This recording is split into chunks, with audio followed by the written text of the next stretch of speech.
Bonjour à tous. Alors, voici l'actualité des marchés matières premières agricoles en cette fin de semaine du mois d'août. Alors, les principaux éléments importants de cette semaine, c'est la remontée de l'euro-dollar qui a fait quand même remontée assez brusque cette fin de semaine en passant d'un 11 à quasiment un 14 et qui tente de nous montrer une réelle volonté de revenir dans un support haussier, donc plutôt baissier sur valeur des matières premières.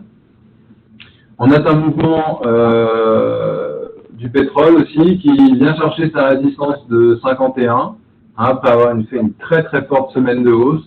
Il vient chercher la résistance de 51, bien évidemment si on casse ça, eh ben, ça nous renvoie très longtemps en arrière, à des prix qui ressembleraient à des prix de milieu d'année 2015, donc très très loin dans notre historique. Voilà, donc disons on va dire que cette inflation forte du pétrole compense un peu, parce que ça soutient quand même les matières premières, compense un peu cet excès de l'euro, donc rien de bien méchant là-dedans, sauf à regarder les valeurs spot qui baissent du fait de la hausse de l'euro. Au niveau du blé, alors le blé stagne complètement dans un tunnel horizontal, il est bloqué entre la valeur par décembre, entre la valeur de 67,5 et cette valeur de 171,50 qui sont les valeurs dans lesquelles le cours est enfermé depuis un mois. Alors, si on cherche un petit peu la petite bête, on pourrait presque se rassurer en se disant qu'en début de semaine, on a fait un plus bas et que ce plus bas n'a pas été touché,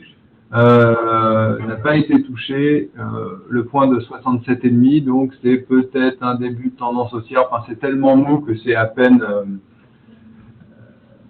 explicite. Voilà, en bleu, il n'y a aucune direction. Quand on passera à un de ces points, bien évidemment, je vous préviendrai. On a une configuration similaire en maïs où le marché est bloqué entre le point ici de 64 € sur le novembre et le point de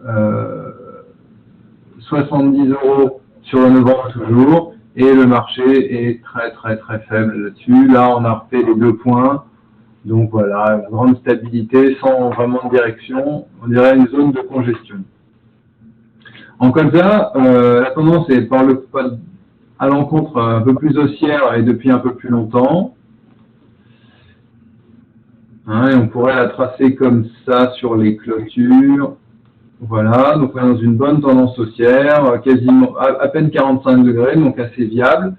On attaque en ce moment, vous voyez, le niveau de résistance, qui correspond aux niveaux les plus hauts qu'on a connus l'année dernière. On est sur l'échéance novembre 2016. Donc vous voyez qu'au plus haut, on a tapé des niveaux autour de 385 €. Et donc là, on attaque le point de 380. Il était testé il y a 2 jours. Pour l'instant, la tendance haussière n'est pas remise en cause. Même si on trace la dernière accélération, on est toujours dedans. Donc, il n'y a pas de raison qu'on ne retourne pas traiter ce niveau de 380, en tout cas techniquement.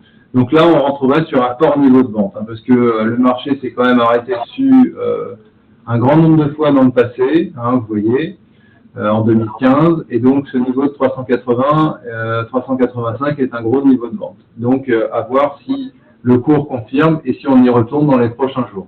Enfin, pour terminer, au niveau du tourteau de soja, la tendance baissière se poursuit, on est dans la tendance. Le cours s'est arrêté et joue avec le niveau de 330. 330, c'est un niveau très ancien qui correspond au pic de l'année dernière. D'accord, donc le marché est en train de jouer avec ce niveau sans se demandant s'il passe au-dessus ou en dessous, mais bon, techniquement, on reste dans la tendance baissière, donc il n'y a pas encore de signal d'achat clair pour le tourteau de soja. Merci de m'avoir écouté, bon mois d'août et à bientôt.